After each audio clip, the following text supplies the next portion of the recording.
live on YouTube.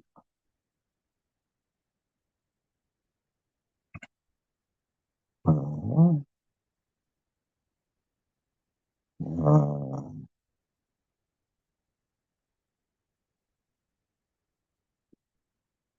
Interesting.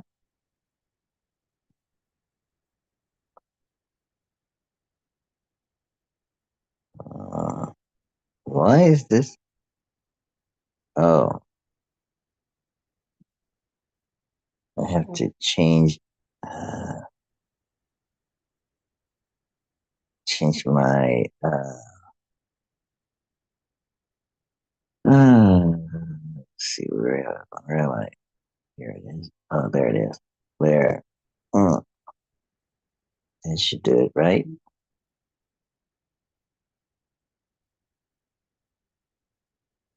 Mm, let's see. Live. Oh, it's not showing up. Let's see. How do I? Let's see.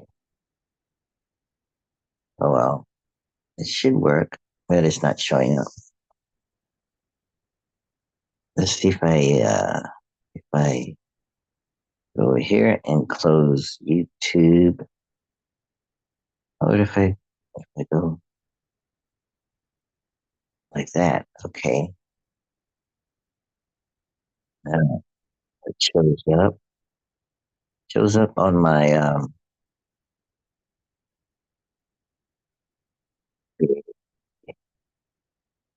sheet.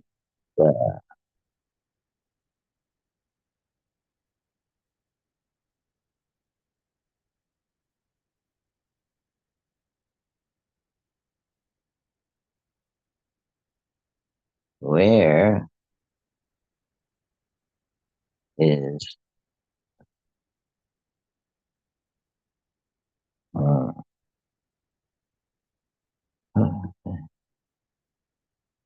there we go.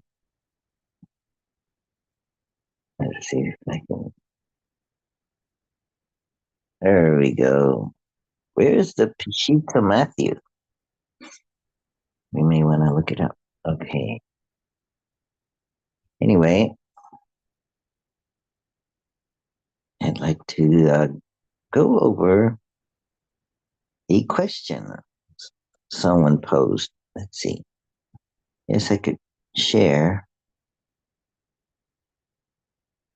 right here. Hmm, let's see. Copy, paste. No, I paste. I already had it copied. Hmm, there we go. Hmm, yeah, I was looking around Aramaic Matthew or Peshitta Matthew. Somehow I found a discussion about Aramaic in the form of this question. Jesus spoke and taught in Aramaic. The Gospels were written in Greek. Is something potentially lost in the translation? I mean this. Is there any benefit in trying to back translate Jesus' sayings from Greek into Aramaic to understand his meaning? Mm, mm, that question assumes that the earliest Gospels were written in Greek and not Aramaic, right? That's what we have to. Maybe we'll never know, but maybe the evidence suggests that they were written in Greek first. or it could be that they were well versed in both Aramaic and Hebrew, and even in Hebrew and in Greek. Whoever wrote them, but chose Greek because they were going to be uh, for an audience who spoke Greek. Okay, so this guy answered it. And he's a guy that has answered 303 questions and has received 1.9 million views. So he's quite a scholar in Quora. Well, maybe he he's very well versed in whatever he answers. It says that here that this guy John Utter is a board certified hypnotherapist and a spiritual anthropologist.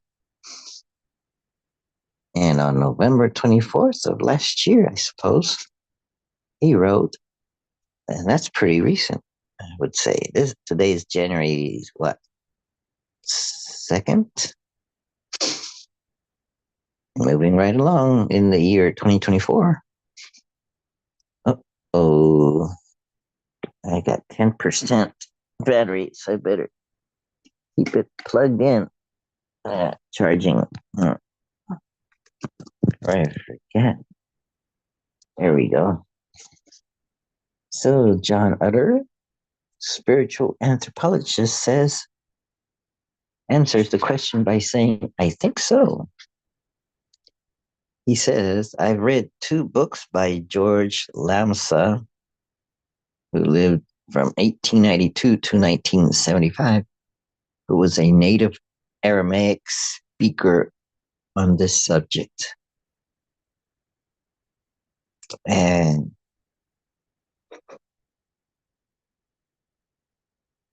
who wrote books such as My Neighbor Jesus and Idioms in the Bible Explained in a Key to the Original Gospels.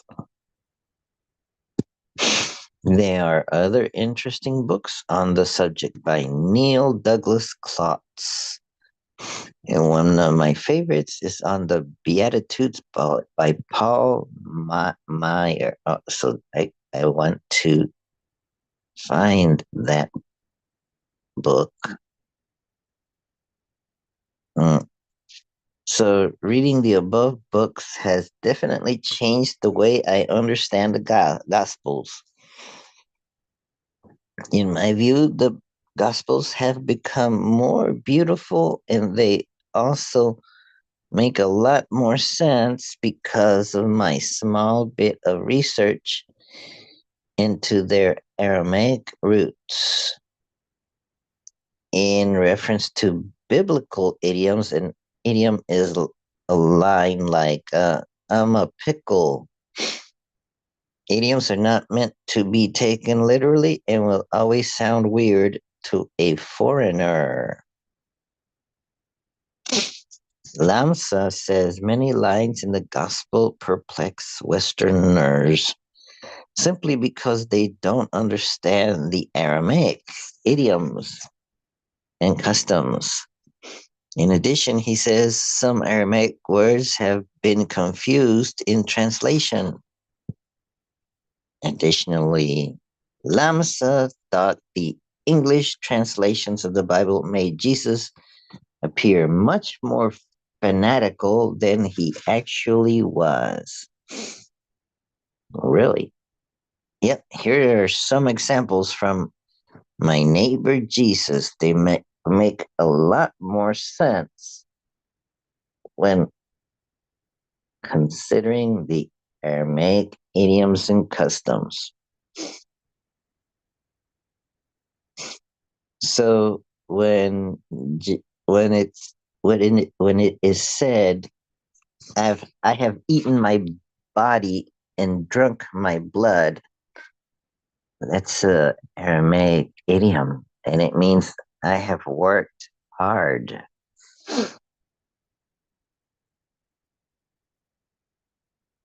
When it says my father and I are one, that means what I am doing is the will of my father.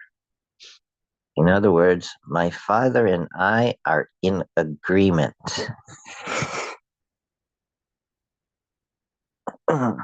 To call a man father is the highest honor one can bestow on another.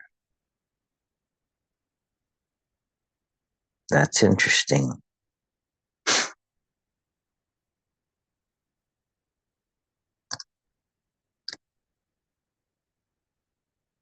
So I, th- I think I will call. Mm, or maybe it could be also if the person is a female, it, one could say my mother. Interesting.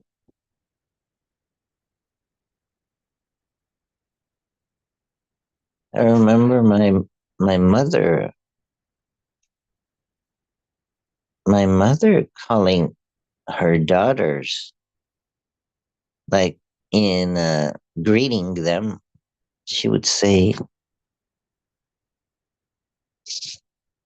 "Hola, madre," mm, or something like that. Madre, madre means mother, and but she would call my sisters madre. Uh, I I haven't heard of her saying that lately because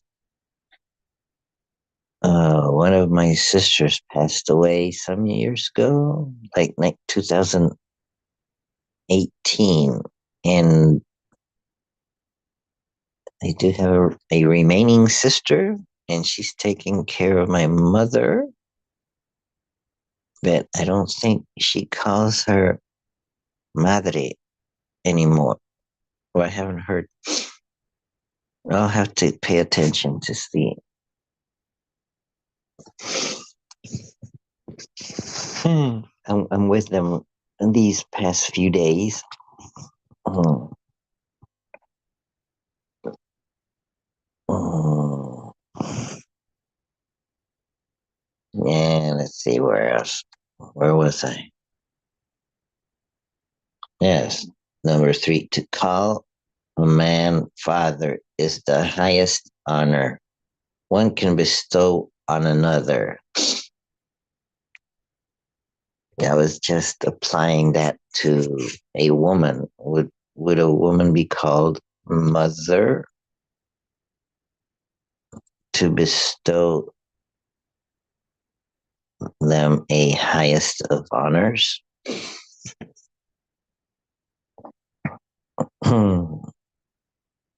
Anyway, when I read this, I thought, well, I could. So Jesus was calling uh, someone father because it suggested the highest honor. It didn't mean that he thought of him as a father. So we could call the God of Jesus, we could call that God Father also.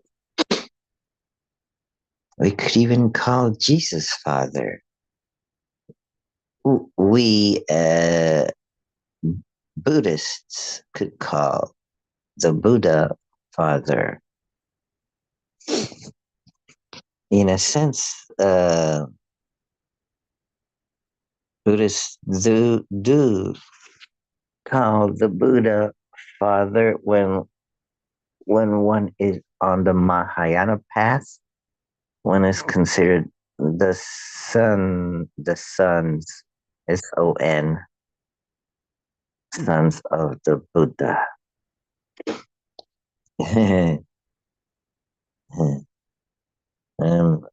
I'm studying.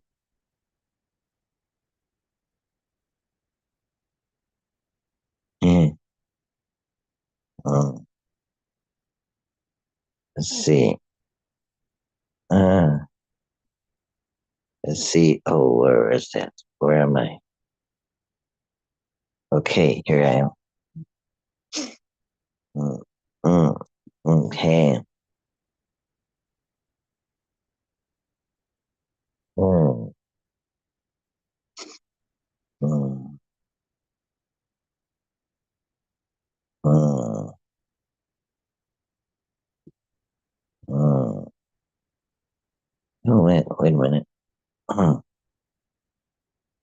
Let's see. Let's see. Yeah. Mm, mm, mm, mm, mm. Let's see. Okay, here it is. There we go. Oh, what happened to my Zoom? Oh, it was coming up. Okay, sorry for the interruption. I get easily interrupted. I got interrupted by a friend that somehow they're awake. It's 6:30 in the morning and they're awake at 5:30 in the morning. They're in Canada on the east side of Canada. It's an hour earlier. Oh no, it's an hour later. So they're at 7:30 in the morning. That's right. Okay, that makes sense. Okay.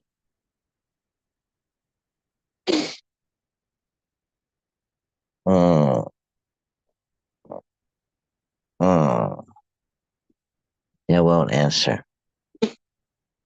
If Okay, number four. If any man come to me and hate not his father and mother and wife and children, brethren and sisters, yea, and his own life also, he cannot be my disciple.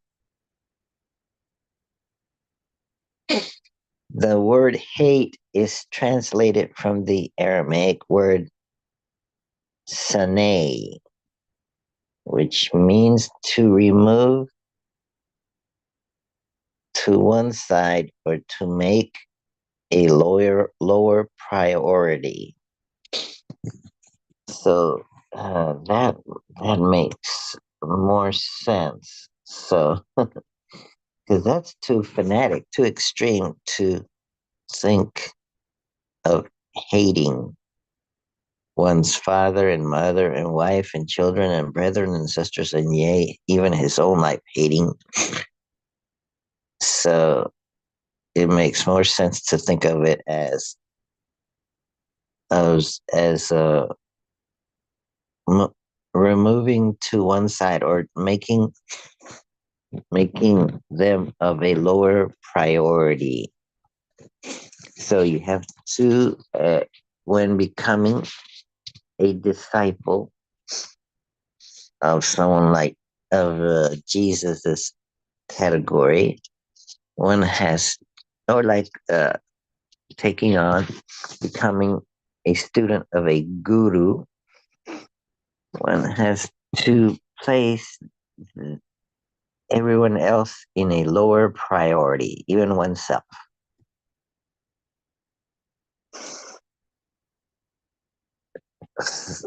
So that means that one doesn't really go around hating them.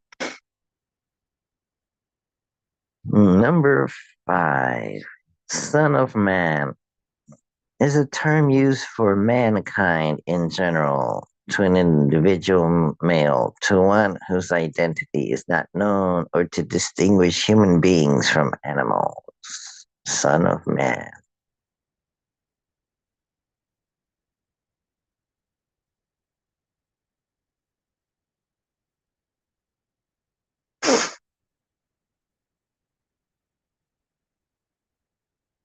So son of man just means humans. Tell no one is an Aramaism for go and tell everybody. Mm, well, the opposite. The best way to make sure the word is spread is to say, go tell no one. So when Jesus tells the blind man to tell no one about his healing, he was likely encouraging him to spread the word. I guess that's like reverse psychology. Don't don't tell anyone about this, and then it goes yapping about it. The Aramaic word for rope and camel are the same in Aramaic. It is easier for a rope to enter the eye of a needle than for a rich man to enter the kingdom of heaven. Makes more sense than it is easier for a camel to enter the eye of a needle than for a rich man to enter the kingdom of God. In addition, Lamsa explains that the rich in the East generally make their money by extortion. So, what Jesus is saying here is that you can't be a tyrant and expect heavenly rewards. A man says to Jesus, Master, I will follow you, but let me first bury my father. Jesus responds, Let the dead bury the dead. So when someone says, I have to bury my father in Aramaic, it means that their father is an old man, and it doesn't mean that he's literally dead. So the Aramaic word for town is mata, and the word for dead is mita. So the Aramaism let the town bury the dead makes a lot more sense than let the dead bury the dead. My God, why hast thou forsaken me? Is not correct according to Lamsa. Eli, Eli, imana shabachthani is Aramaic for my God, for this I was kept, meaning that he was born and brought up for this hour and that this was his destiny. Therefore, it is a proclamation of faith rather than doubt. So the above nine examples are just for starters.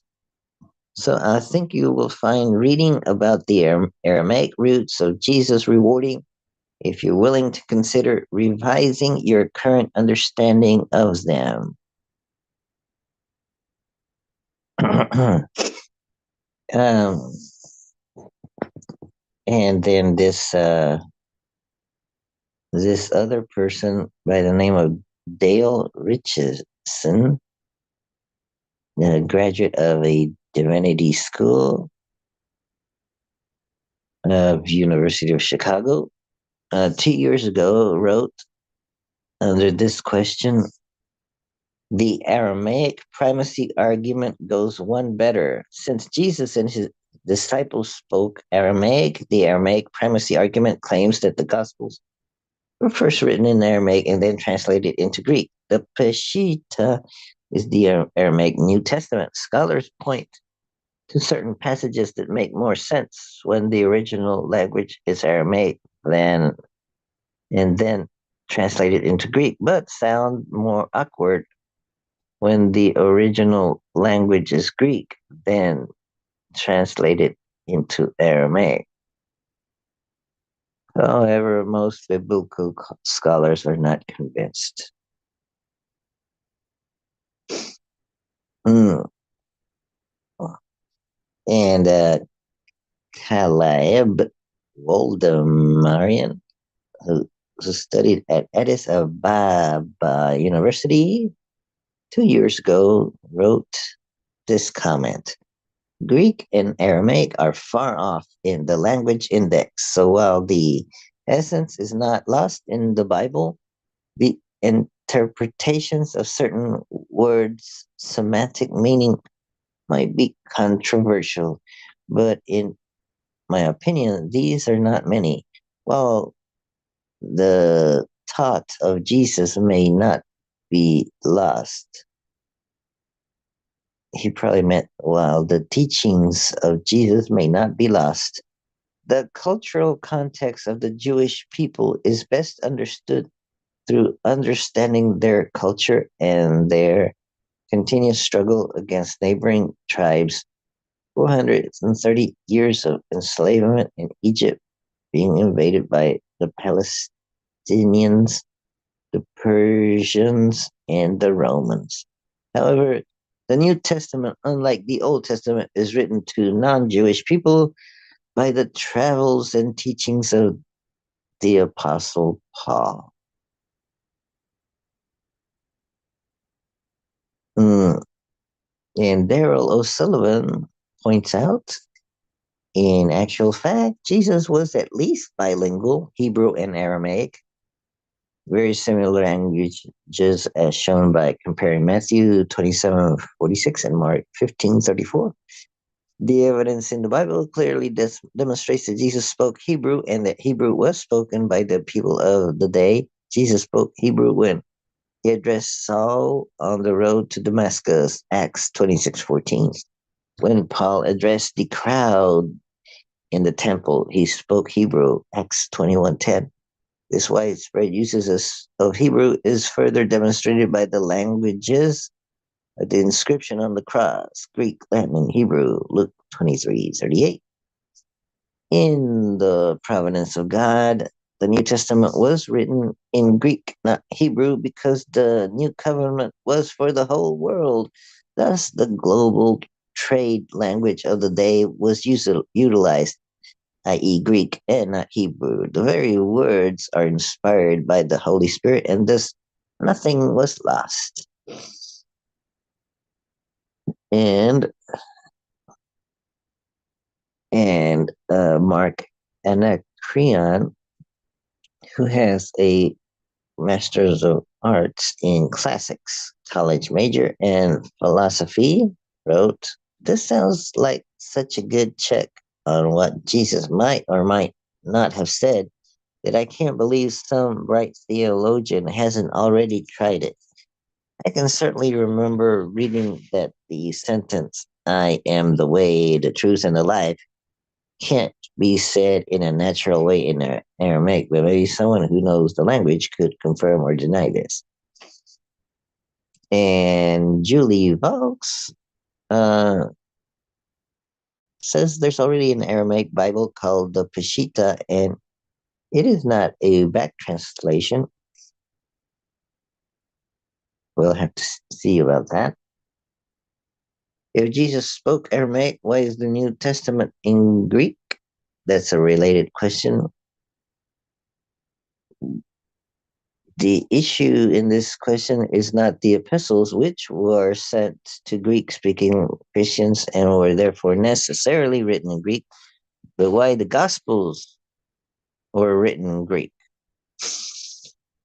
The real reason for any of the Gospels to be written in Aramaic would be that they were written by Palestinian Jews, such as the apostles. Although the Gospels were originally anonymous, the second century church fathers did attribute one of them to the disciple Matthew, after which it became lore that Matthew wrote his gospel in Aramaic. It has now been demonstrated that Matthew's gospel was substantially based on somewhat earlier Mark's gospel.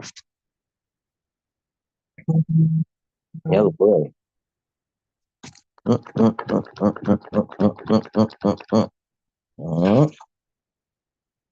Let's see. How do I get out of here? Let's see. Okay, there we go.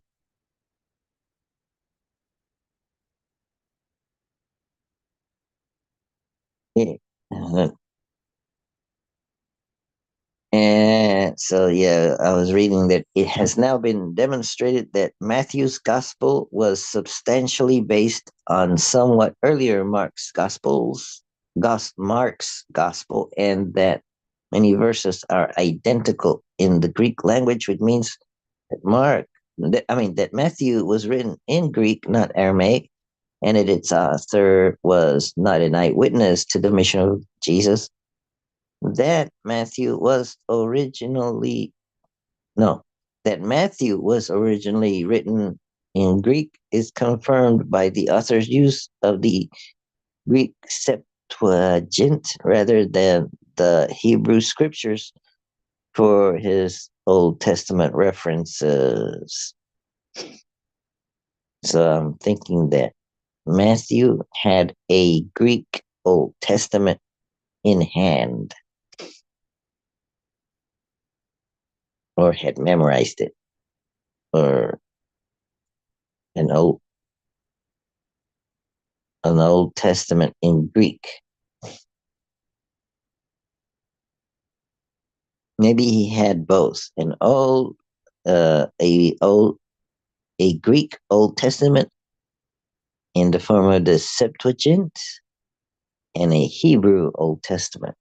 Uh, but he chose the Greek Septuagint because he knew that others would have that version of the Old Testament, and they were Greek speakers all over where this gospel would be going to.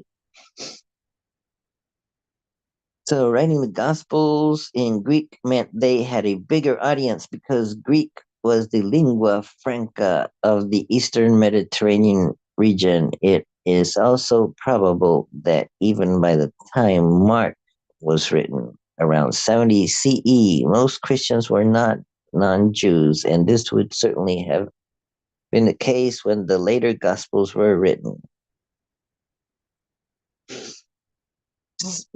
But then I say, in my opinion, that because Greek was the lingua franca, it could have been that there was an earlier, the original versions of the Gospels were in Aramaic and had to be translated immediately into Greek and copied and recopied. And interesting, let's see. Hmm, hmm. I'm getting distracted. Let's see. Uh, so,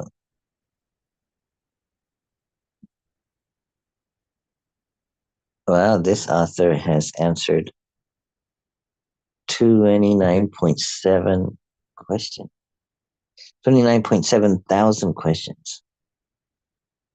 That's Dick Harfield.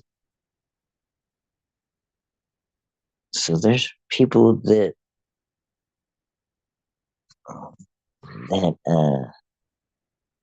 are busy on Quora.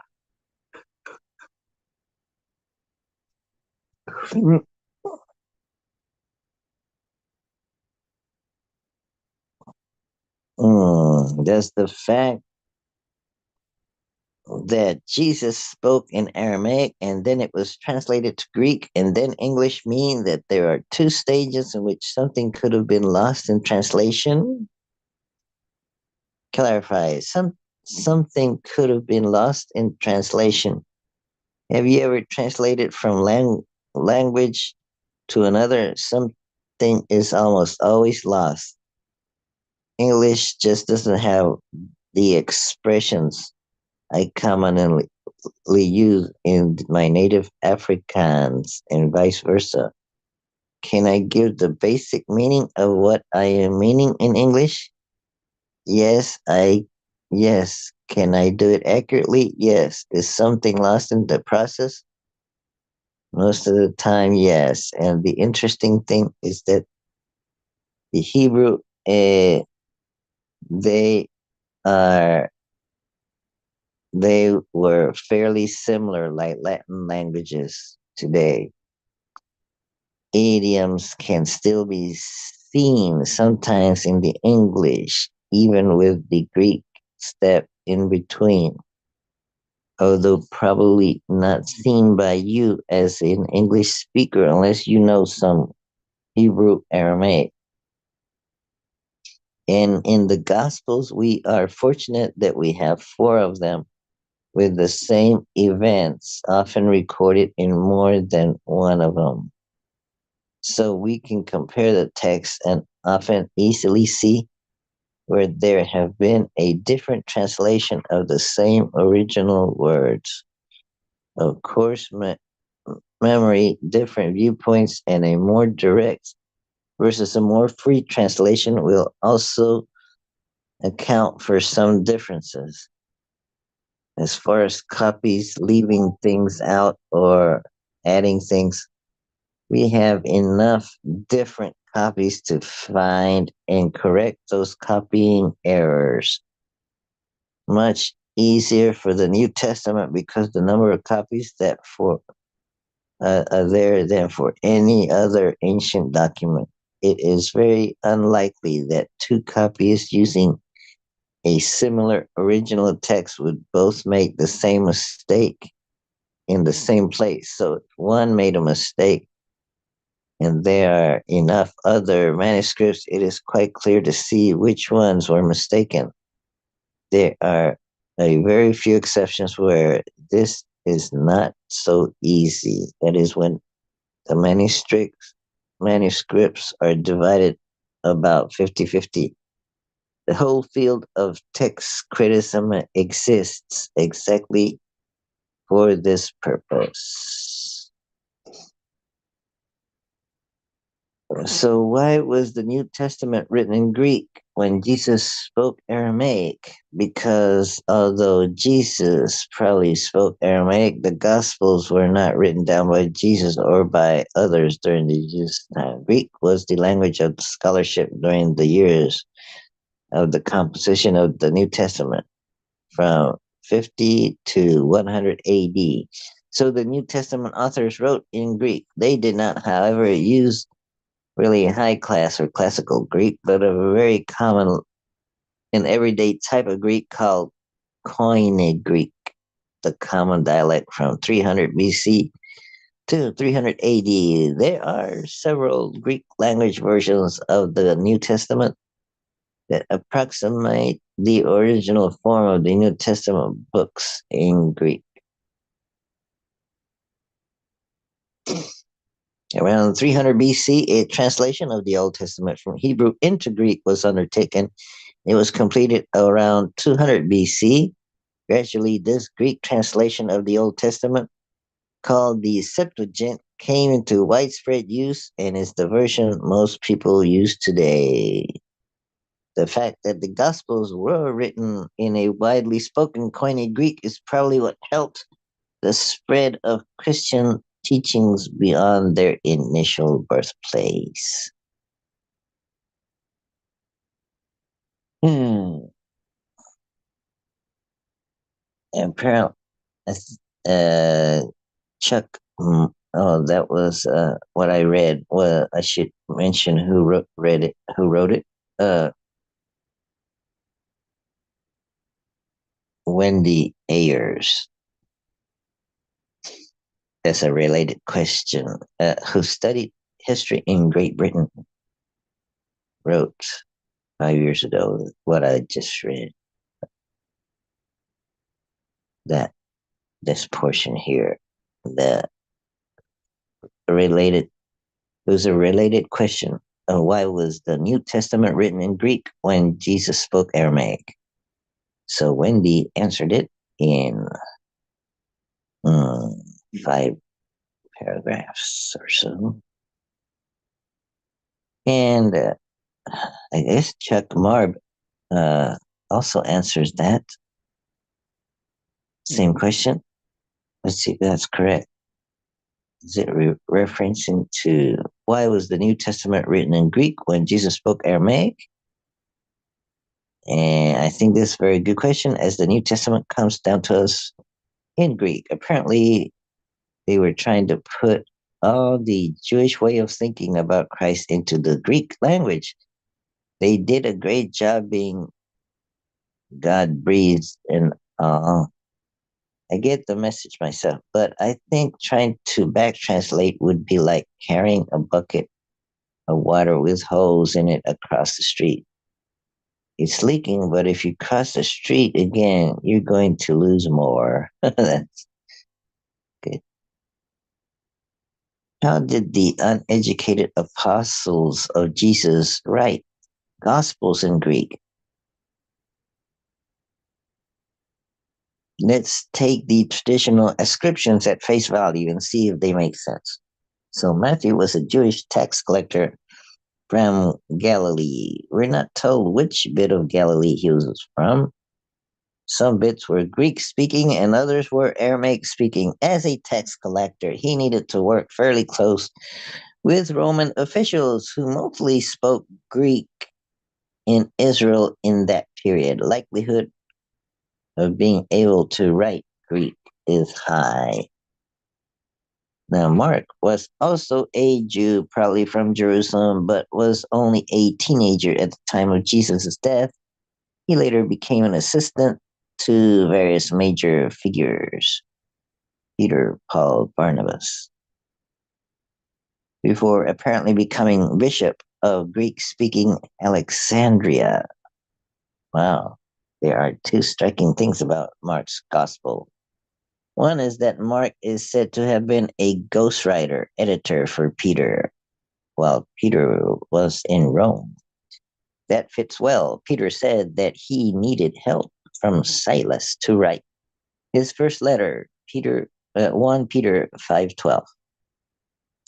The second is that Mark is written in low quality Greek, obviously by someone who spoke Hebrew Aramaic as the first language. So was Mark the most bilingual person Peter could find while in prison in Rome? Plausibility high. Luke. Luke wasn't even an apostle. He was a Greek doctor, probably from Philippi, who was converted by Paul's missionary activity and decided to write a history of Jesus and the early church. It is easily the most literary of the Gospels in styling, clearly by a fluent Greek speaker and writer with a knowledge of medical terminology. Does a Greek doctor fit the bill? Certainly. John. John is more complex. The language is quite simple but profound. At the same time, the question of authorship is slightly tangled by 21:24, which says that John is the disciple who testifies to these things and who wrote them down. It then adds, we know that his testimony is true. There's clearly some kind of group who are involved in editing the final version of John. John is reputed to have spent much of his life leading the church in Greek speaking Ephesus. Could John's gospel be the result of a core of material by a Jew who had worked for decades in a Greek city, then tidied up and edited by native Greek speakers? Yes, absolutely. Conclusion. From the point of view of language used, the traditional ascriptions of the Gospels make sense.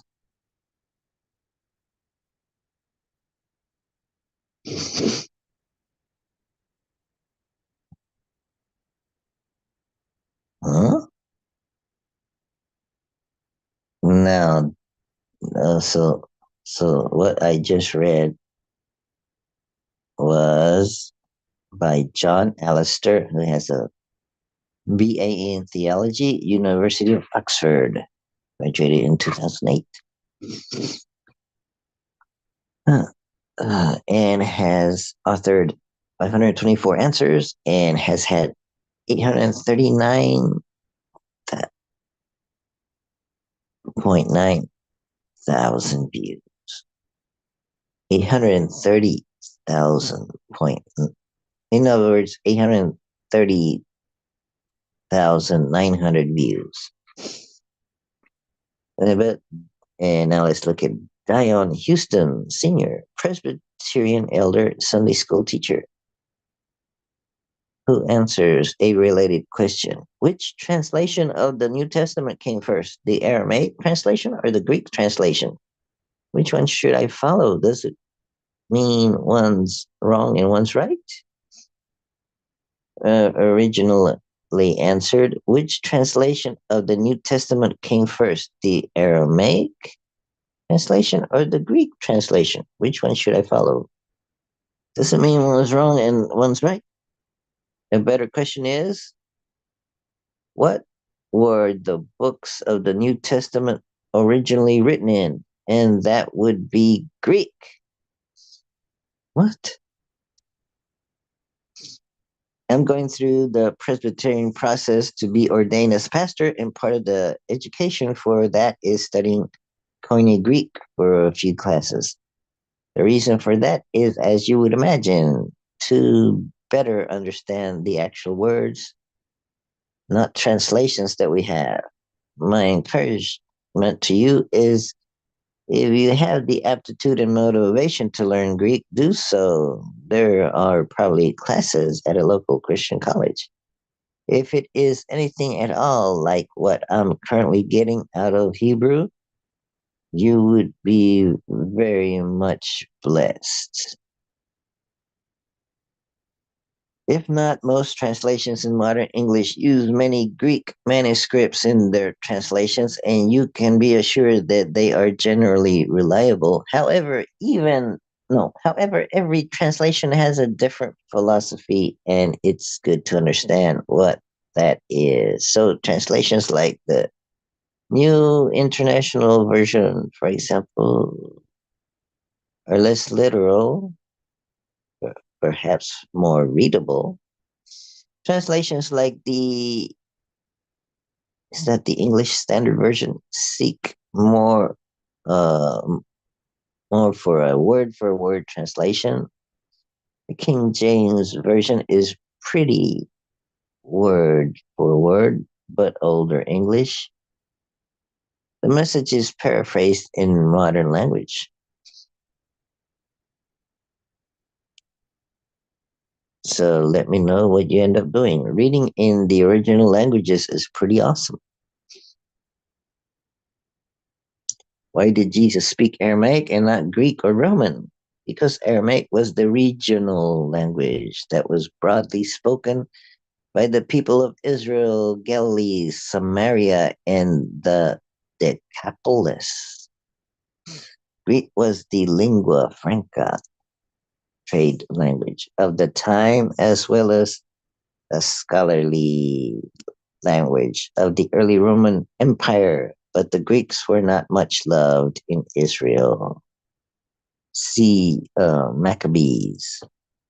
Latin was the official language of government and the common language of the soldiery, but again, not much loved in Israel.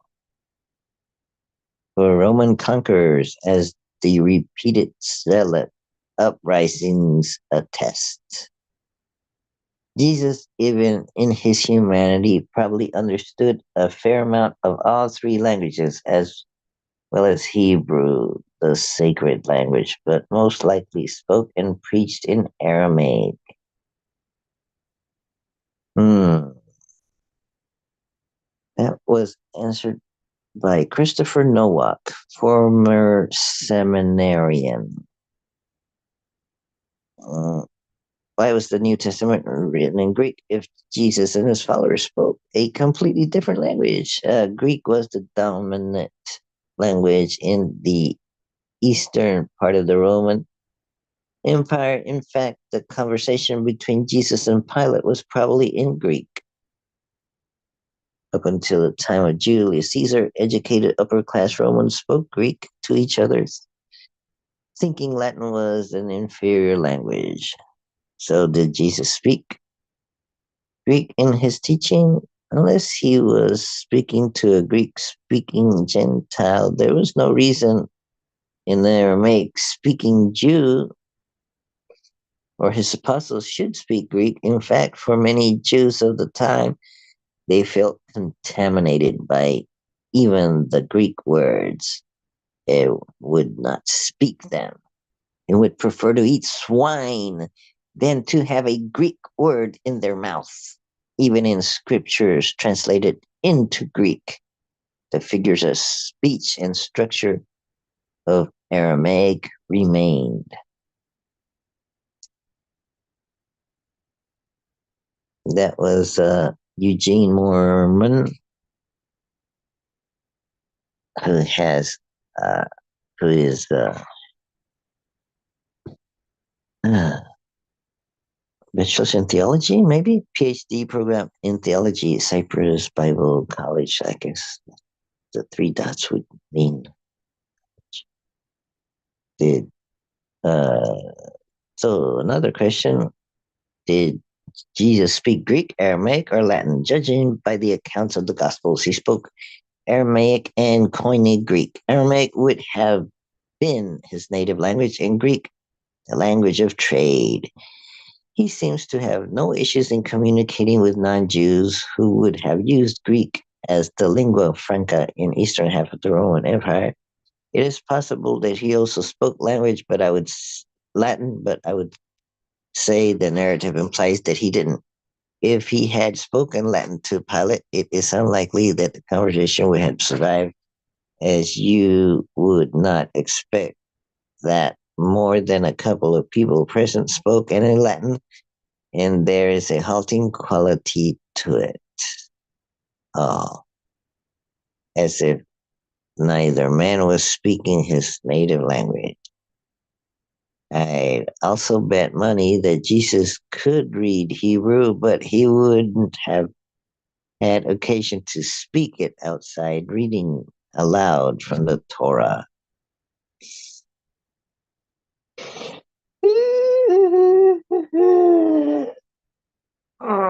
So, why was the New Testament written in Greek rather than Aramaic or Latin?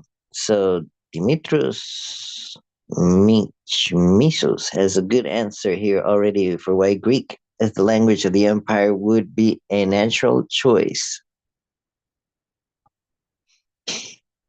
I'll address the other half of the original question: why not Aramaic or Latin? The questioner asks about Aramaic because this was presumably the language of Jesus and most of his early Jewish followers in the Holy Land, and about Latin because this was presumably the language of the Roman Empire. To begin with, Latin, the Roman Empire had different customs, mores, and lingua francae in the East, where Jesus Christianity began, and West, Greek in the East, a legacy of Alexander the Great, and the Hellenistic kingdoms that controlled most of that part of the world until the Romans took over in the first centuries BCE and CE, Latin in the West. Even in the West, however, Greek was often treated as the language of culture, of literature, of all purpose communication. And why not Aramaic? Although we know of a few texts that may have been written originally in Aramaic and by and for Aramaic speakers, the only Christian texts to receive a broad readership and survive from that period are in Greek, or sometimes in translations from Greek made in later antiquity. Some scholars believe that the Gospel of Matthew was originally written in Hebrew or Aramaic based on a comment by a second century bishop named Papias, who said Matthew put together the oracles of the Lord in the Hebrew or Aramaic language, and Each one interpreted them as best he could. Also, worth comparing is Josephus' comment that his Greek language Jewish war is a translation of a work in his own vernacular, Holy Aramaic. Josephus, son of Matthias, a Hebrew by race, native of Jerusalem, and a priest who, at the opening of the war, myself fought against the Romans, and in the sequel was perforce a onlooker, proposed to provide the subjects of the Roman Empire with a narrative of the facts by translating into Greek the account which I previously composed in my vernacular tongue and sent to the barbarians in the interior. If the Aramaic precursors existed for those texts, however, they have long since been lost. It is also worth pointing out that before the end of antiquity, most of the books of the New Testament had been translated from Greek into various vernaculars of the Christians who read them: Coptic, Syriac, Ethiopic, Latin, and others. So we could go on and on. So that's just how it goes. But let's let's exit out and share again. But this time let's go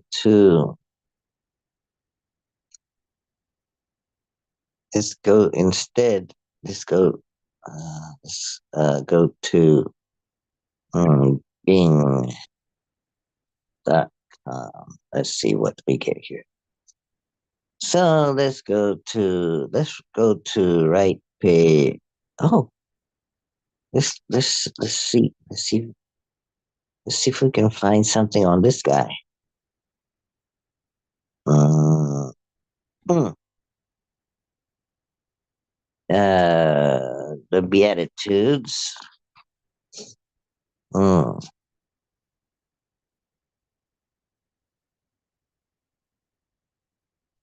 hmm. No, let's see. In living color, the Beatitudes. Hmm. Let's check out what they say in Goodreads.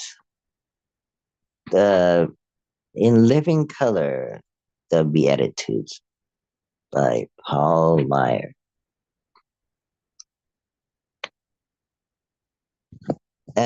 Although it's only a short part of the Sermon on the Mount in the Gospel of Matthew, the words of Jesus, known as the Beatitudes, reveal layers of meanings when they are interpreted from the perspective of his native tongue, Aramaic. Continuing this beautiful finding from In Living the Lord's Prayer, Meyer discovers beautiful and practical insights within the mysterious sayings of the Beatitudes that help those who study the Bible. For its personal application, sit up, pay attention. Hmm. Blessed are the poor and the meek, they will inherit the earth. Blessed are you when people persecute you. Your reward is the kingdom of heaven.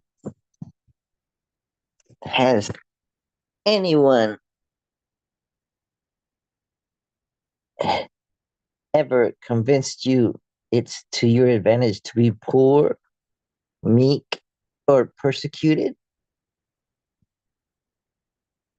What are we missing here? As readers study each phrase in the Beatitudes, they will recognize a profound framework for spiritual maturation, building around God's desire for unity among all creation. Each beatitude is explored to reveal internal, external, literal, metaphorical, and mystical treasures common to the Aramaic language. In living the Beatitudes concludes with small group Bible study questions related to scripture and to the participants' life experience to explore. How am I meditating with new perspectives on the traditional words of the Beatitudes that are rooted in the language Jesus spoke can help Christianity grow spiritually. About the author, Paul W. Meyer. I enjoy finding new meanings in the Bible by researching the ancient languages of Greek and Aramaic. You can see descriptions of each at my blog website. Uh, oh, oh, boy. Let me go back. See if I can fix this. Let's see. Copy. Let's see if I can go there. No, I can't. Well, uh, uh, well, let's go like this.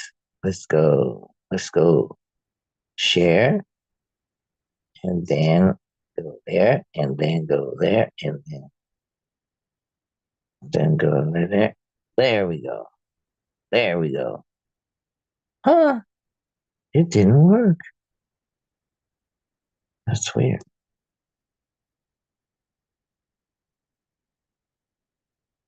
Is what? Clear text not permitted. What is the praise of gospel? Let's see. Let's get rid of it. Let's, oh. Ah. Ah. Praying the gospel. What? Why is it not permitted? Let's see. Oh boy. Let's try again. Let's try again. And then I go back to share. And then go here. And then mm, let's try that. Uh, clear text not permitted. What does that mean? Hmm. Um, let's unshare. Let's try this. Sh- uh, share. Uh, let's see. Uh, game. Okay, so let's go back to Beatitudes by Paul Meyer. And then we come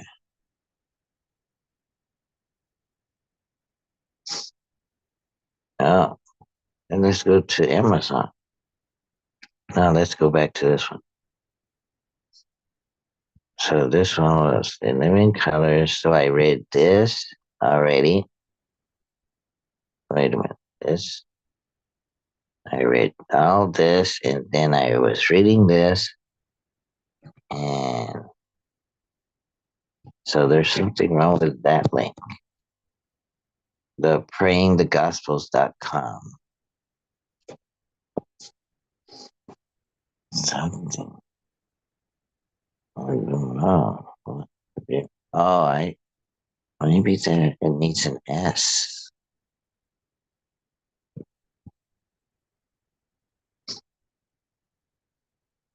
Um,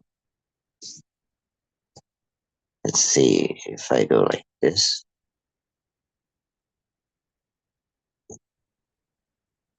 Mm, and I go like this. And I get rid of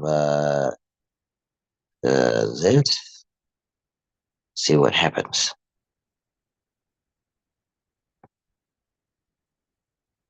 Mm,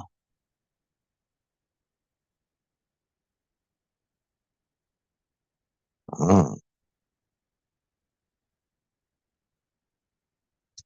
I got somewhere.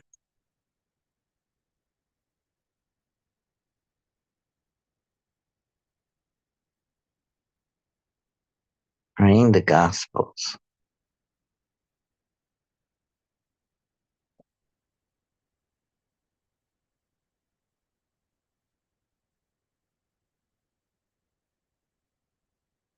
Mm.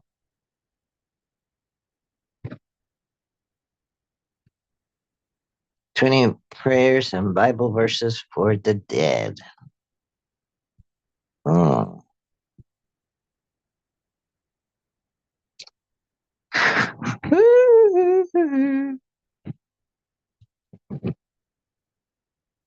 Let the dead bury the dead. Well, let's see.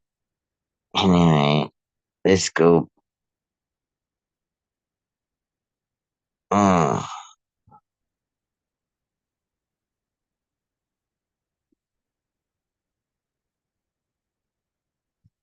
What if I go like this?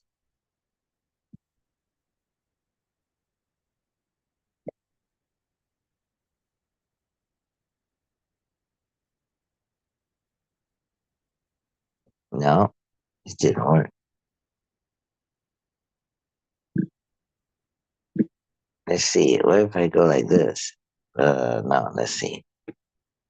I'm going to, uh,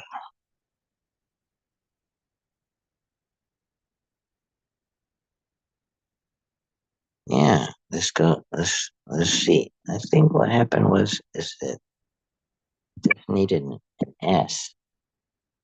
Let's see if that works.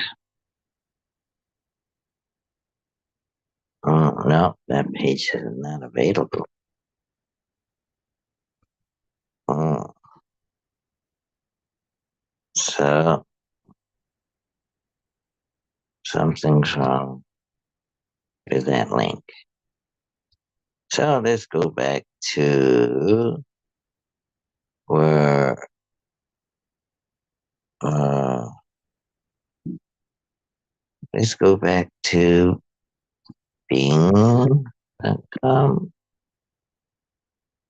And then we go back to, let's see, Beatitudes by Paul Meyer. And then go like that. And then Goodreads. So what if I want to buy it on Amazon? What if I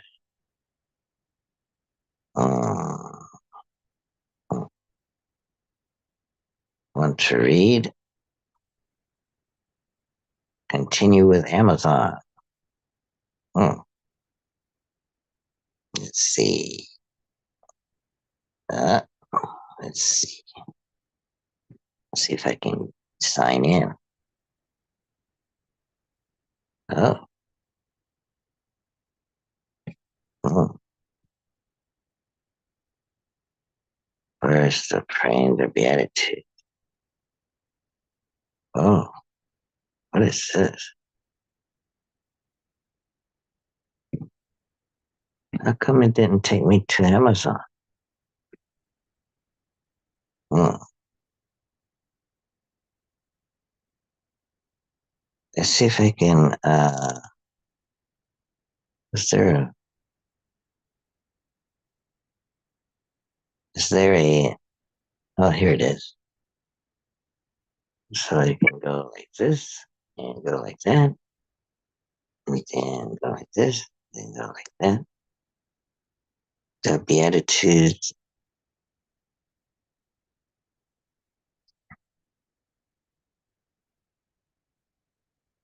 Mm,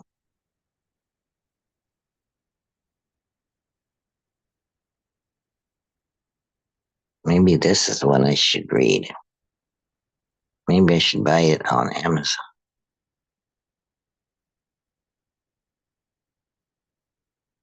Mm, want to read. Oh, let's see if it'll take me to Amazon.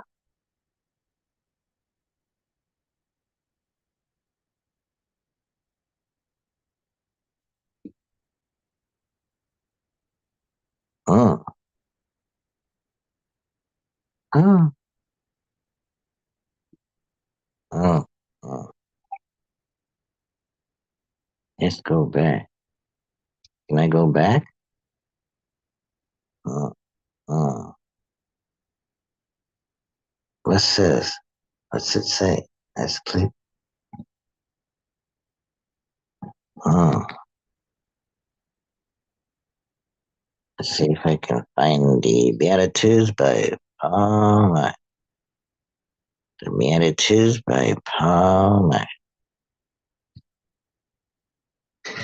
That's that's where you can buy the book. Is there a Kindle version? Mm, mm.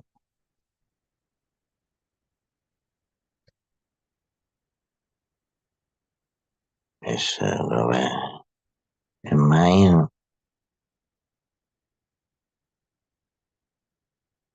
train the gospel of my listener? There's Paul Meyer, received a Master of Divinity degree from Vanderbilt Divinity School, Master of Sacred Theology degree in Lutheran. He has spent 11 years parish ministry. Yeah,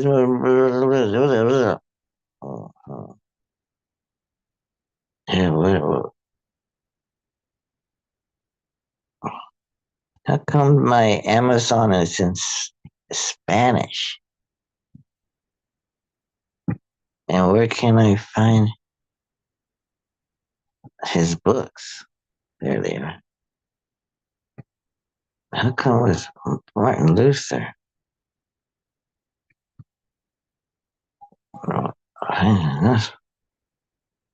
Where's his other books? Mm,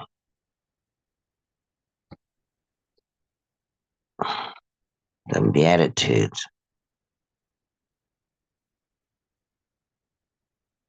Mm, how come I can't? It's not available. Oh,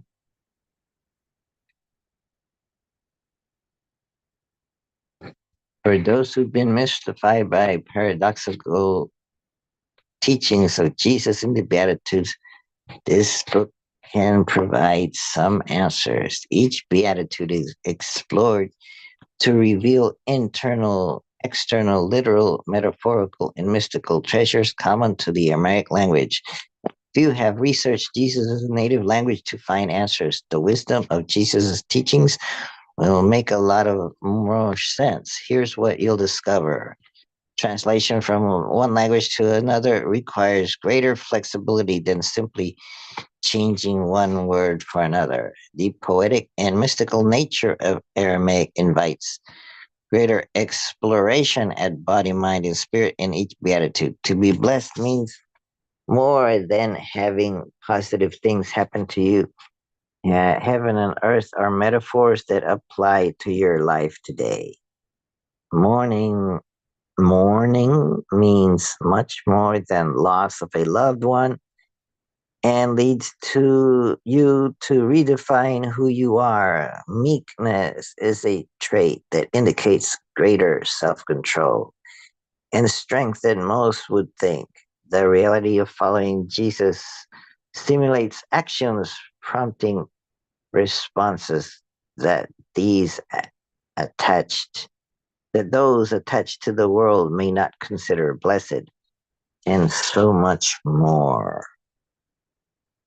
Mm. But I'm having a difficult time getting to a Kindle version of this book. What if I go Kin- Kindle? I can't seem to. Having difficulty.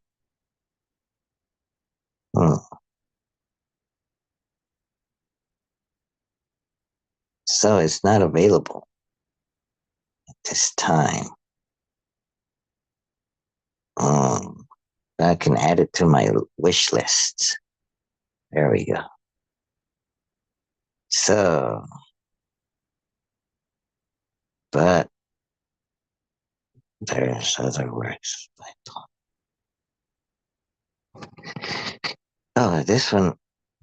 Oh, that's the Lord's Prayer. In living color, the Lord's Prayer. That might be a good one. Oh, it's not available. Come on. See what? Oh,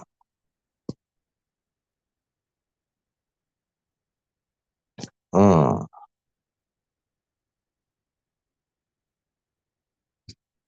mm.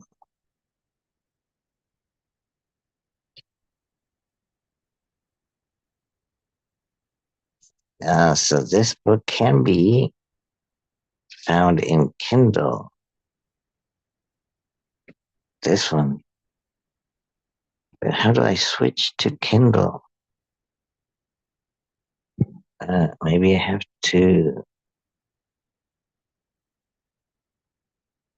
Let's see. Oh, Tabablan, Beatitudes, exposition. Hmm. It's not- So what if I go into my Amazon? Let's see, Amazon. Oh, I don't see. Oh, here it is.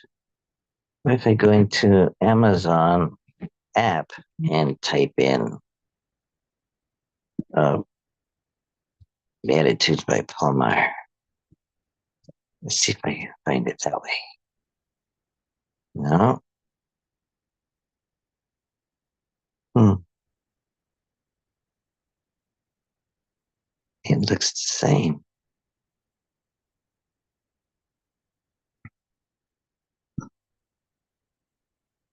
Kindle. Let's see if I get any books of his in Kindle.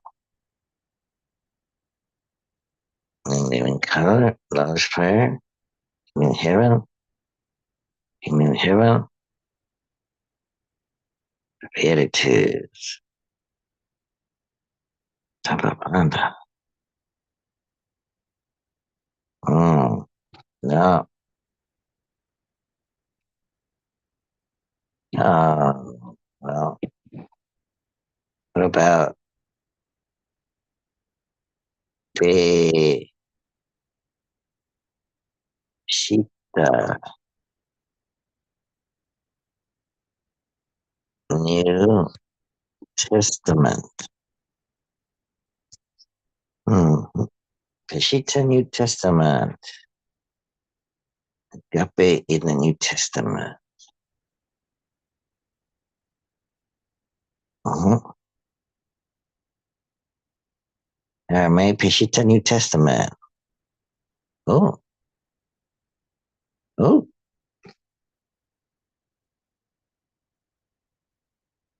oh, good. And I have to return a book from my library. Critical making Holy Bible.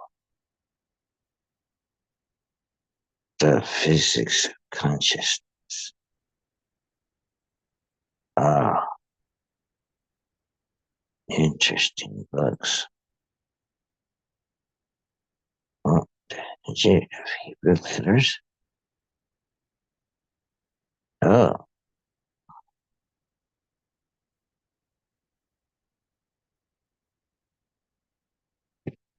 oh, I have to. Okay. Okay.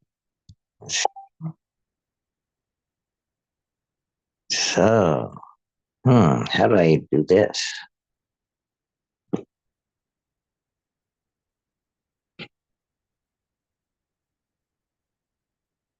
Hmm.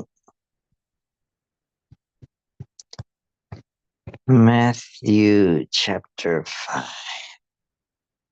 Hmm,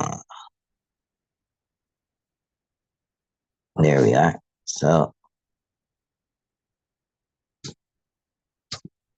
Oh, so let's go back to Zoom and let's stop sharing. Now we're going back to sharing and I'm going to enter read dot Amazon Amazon oh, or maybe it's reader Amazon.com. Hmm. Maybe it's not reader. Maybe it's read. Let's see if it's there. It is. So okay. So let's go to the. Let's see. Let's go to. Is this? Let's look at it. Whoa, whoa. Let's see. Whoa. Matthew 5. So let's read the Matthew in its Peshitta form. But before we read that, maybe we should uh, go to beginning. No, how did they come about with this Peshitta? Uh, where did this Peshitta come from?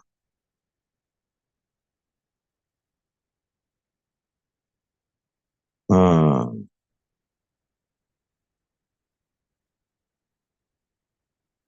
How do I go back to the beginning of this? Hmm. I don't know how I got. No, maybe you go uh, like, there must be a way to do it. Cool way to do it. See, like this. Let's see. No. Okay. Oh, there's the there's the there it is. Janet M. Magiera. Contributions by Caliber. Published by Light of Word Ministry. So, but does it explain how they got it? No.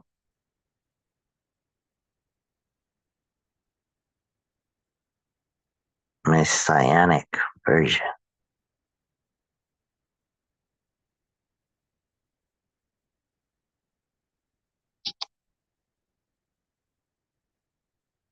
I'd have to.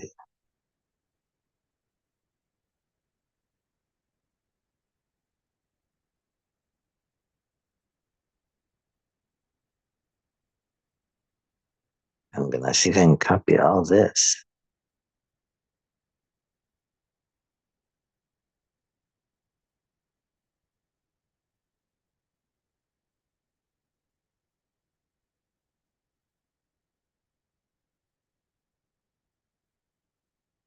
No.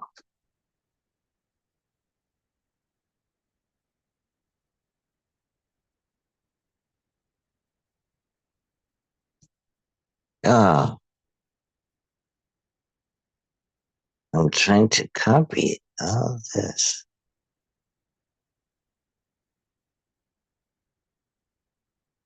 Careful. Let go. Oh, I won't stay. It won't stay highlighted so I can copy it. Let's see if I can do something. It won't stay.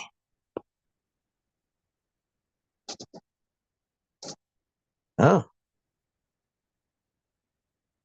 oh, I can't do it.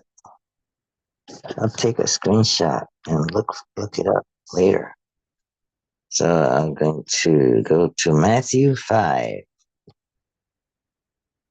Matthew chapter 5. From the Peshitta New Testament translation, the Messianic version, something like that. Matthew chapter 5, verse 1. And when Yeshua saw the crowd, he climbed a mountain, and when he sat down, his disciples came near him.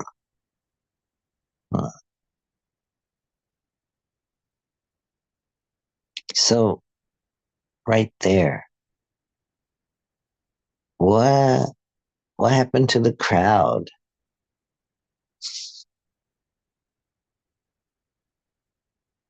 Did he leave the crowd? He saw a crowd, so he climbed a mountain and he sat down, and his disciples came near to him. So, does that mean that the crowd was there with them, like, but the disciples were closer to him, or what?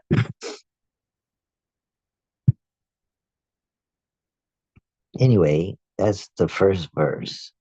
The second verse, and he opened his mouth and was teaching them and said,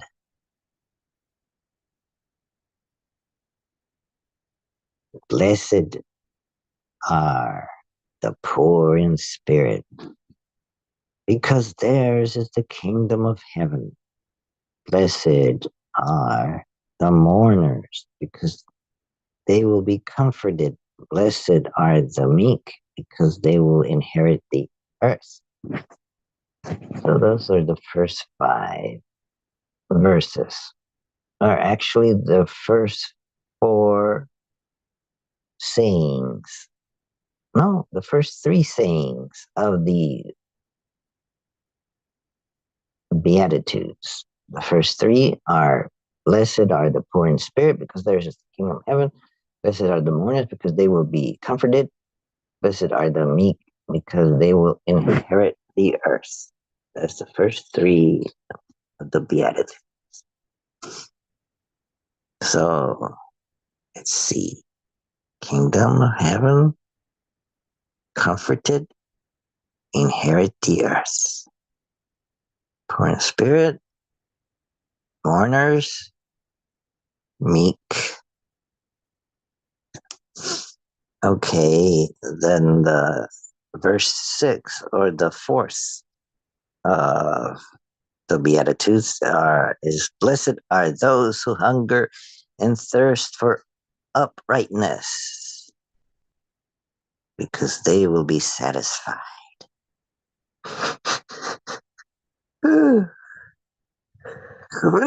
Oh,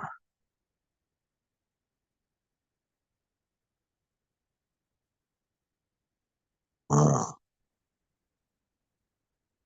uprightness.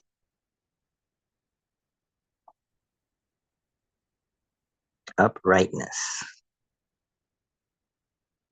Why was that word chosen over righteousness? Uprightness. Highlight it.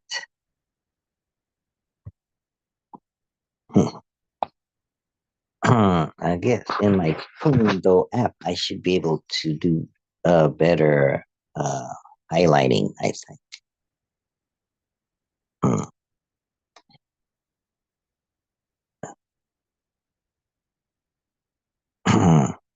Blessed are those who hunger and thirst. That reminds me of the hungry ghosts. So, seven, or the fifth, the fifth beatitude. Blessed are the merciful, because on them will be mercies. Eighth, or sixth beatitude. Blessed are those who are pure in their hearts, because they will see Allah, Allah, Allah, Allah. That's an interesting word. Oh, there's no such word in a dictionary. Oh, sorry. Uh, uh, the ninth verse or the seventh beatitude. Blessed are the peacemakers, because they will be called sons of Allah. Oh.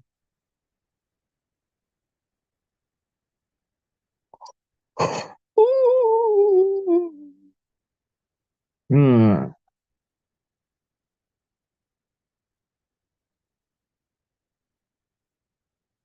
Blessed are those who are persecuted because of uprightness, because theirs is the kingdom of heaven. Uprightness is there again.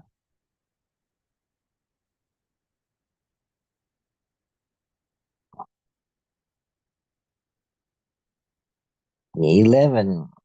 You are blessed when they curse you and persecute you and say every evil word against you falsely because of me. Oh, what happened? What is it? I'm trying to highlight several things. I can't seem to. Let's see. No, it won't let me. I've already figured that out. Okay, so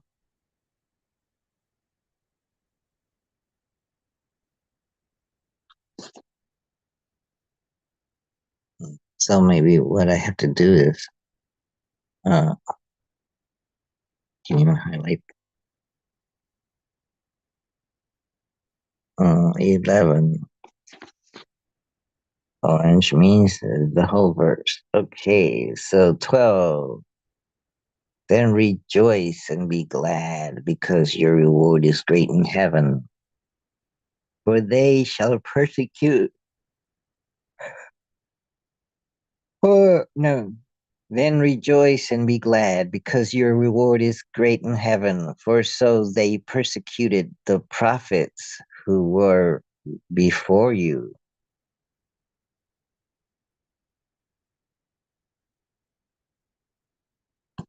You are the salt of the earth, but if the salt should go flat, with what will it be salted?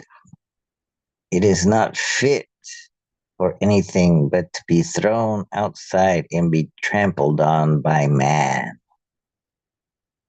Mm, that's verse 13, or the 11th beatitude. 14. You are the light of the world. It is not possible to hide a city that is built on a mountain.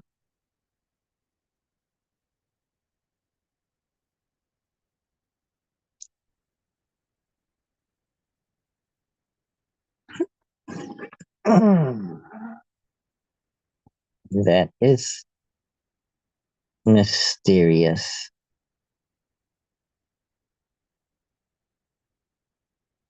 15. And they do not light a lamp and place it under a basket, but on a lampstand, and it lights all those who are in the house. What? And they do not light a lamp and place it under a basket, but on a lampstand, and it lights all those who are in the house. Okay. 16. Likewise, your light should shine before men so that they will see your good works and will glorify your Father who is in heaven. Hmm.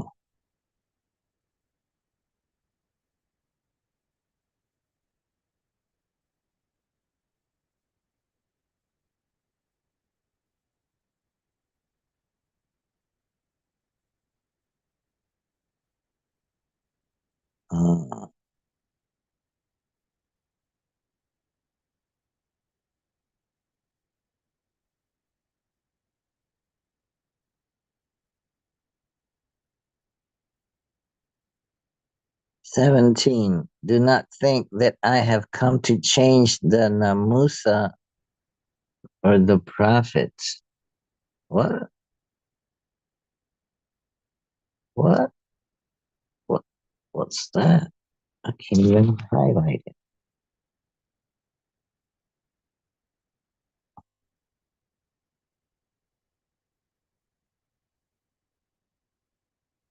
There we go.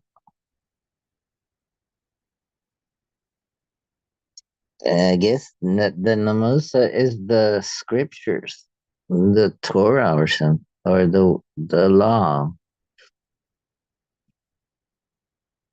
I have not come to change, but to fulfill them. 18. For truly I say to you, until heaven and earth pass away, not one jot or one stroke will pass from Namusa until everything happens.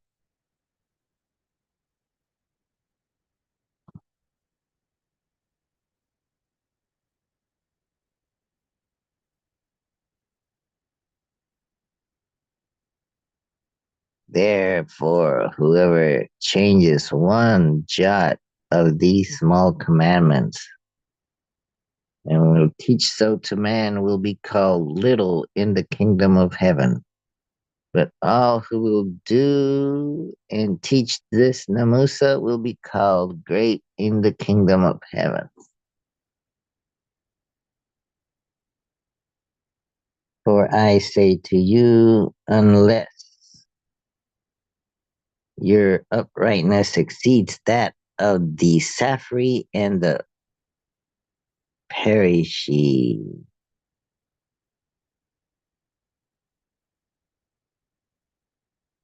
you will not enter the kingdom of heaven. 21. You have heard that it was said to the ancient ones, you should not kill, and anyone who kills is condemned to judgment. But I say to you, whoever provokes his brother to anger without cause is condemned to judgment. And anyone who says to his brother, I spit on you, is condemned to the assembly. And he says, fool, is condemned to the Gehenna of fire. Gehenna of fire.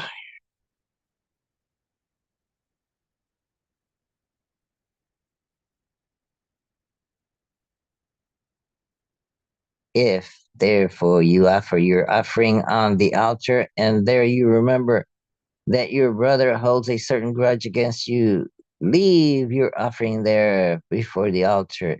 First go, be reconciled with your brother, and then come offer your offering. Hmm.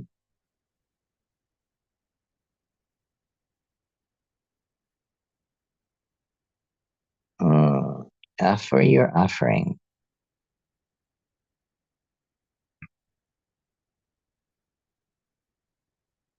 25. Reconcile with your opponent at law quickly while you are within him on the journey, so that your opponent at law will not deliver you to the judge, and the judge deliver you to the officer, and you fall into prison. And truly I say to you, you will not come out from there until you give back the last coin. You have heard that it was said, you should not commit adultery, but I say unto you, anyone who looks at a woman as desiring her immediately commits adultery with her in his heart. Now, if your right eye causes you to offend, tear it out and throw it from you, for it is better for you that one of your members should be lost, and not that your whole body should fall into Gehenna. And if your right hand causes you to offend, cut it off and throw it from you, for it is better for you that one of your members should be lost, and not that your whole body should fall into Gehenna. It was said, he who dismisses his wife must give her a writing of divorce. But I say to you, anyone who dismisses his wife outside of the case of fornication makes her commit adultery, and he who marries a dismissed woman commits adultery. Again, you have heard that it was said of the ancient ones, do not be false in your oath, but complete your oath to Maria. But I say to you, you should not swear at all, rather by heaven, which is the throne of Allah, nor by earth, which is the footstool that is under his feet, not even by Shlem, which is the city of the great king. You should not even, look, by accident, I managed to highlight more than one word by swiping up and letting go. Hmm, that's interesting. So if I go back up here and swipe from here and let go. Oh, shoot. Swipe from here. Oh, so double let go. Yes, I managed to do it. Let's try it again. Double tap and swipe up. Let go. And oh, I thought it would copy. No, I was hoping I would be able to copy it, but it only allows highlighting and putting notes. So I was reading around here, divorce. But I say to you, anyone who dismisses wife outside of the case fornication makes her commit adultery, and he who marries a dismissed woman commits adultery. And again, you have heard that it was said of ancient ones, do not be false on your oath, but complete your oath to Maria. Who's Maria? Oh. But I say to you, you should not swear at all, neither by heaven, which is the throne of Allah, nor by earth, which is a footstool that is under his feet, not even by Urushalem, which is the city of the great king. You should not even swear by your head, because you are not able to make one separate hair, black or white. But your word should be yes, yes, and no, no, and anything that is apart from these things abounds from evil.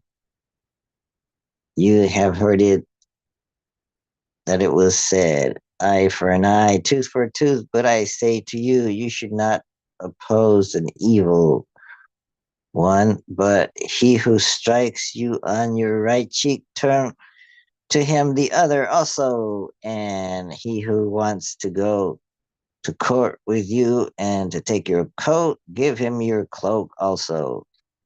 He who compels you to go 1 mile, go with him too.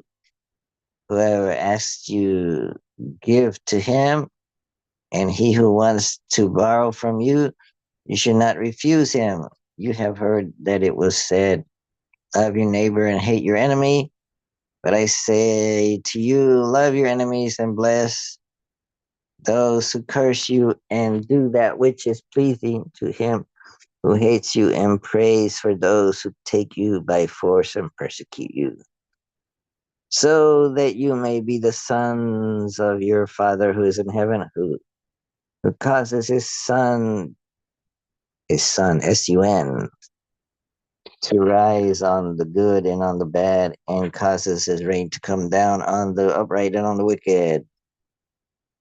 Uh, for if you love those who love you, what is the reward for you? Behold, do not even the tax collectors do the same? And if you greet only your brothers, what extraordinary thing are you doing? Behold, do not even the tax collectors do this? Therefore, be made perfect as your Father who is in heaven is perfect. Oh, so I read all of chapter 5, but uh, the sermon does not stop there. It continues into chapter 6, but we'll continue with chapter 6 at another time. So I would like to copy and save this readable, the read.amazon.com that takes me to Kindle, and I am able to present it here and read it off for you. So I hope you enjoyed my reading, although it was rather frustrating at times. I hope that this increased your patience. And by increasing your patience, you have gained lots of merit, accumulated, accumulated vast amounts of good karma. But don't let it slip away by saying something awful to your brother in anger. Give it away to all sentient beings, and that locks it somewhere safe for you to use later. So, likewise, I give all the merit that I have accumulated in this effort to all my sentient beings, and that includes all my kind mothers, brothers and sisters, friends, enemies, loved ones, hated ones, sentient beings, even those sentient beings in other galaxies, on other planets. I hope there's others like that, and I hope they're even more advanced than we are, maybe more spiritual. Maybe they are offering to their gods, which is our gods, as and pleasing them and making sure that the whole universe stays afloat. Well, it's fun to imagine such things. And so there you go. Another day wasted, or hours, several hours wasted on listening to me. So you deserve a break, and so I'll let you go until next time. So long. Thank you for watching and listening. Have a good day, rest of the day.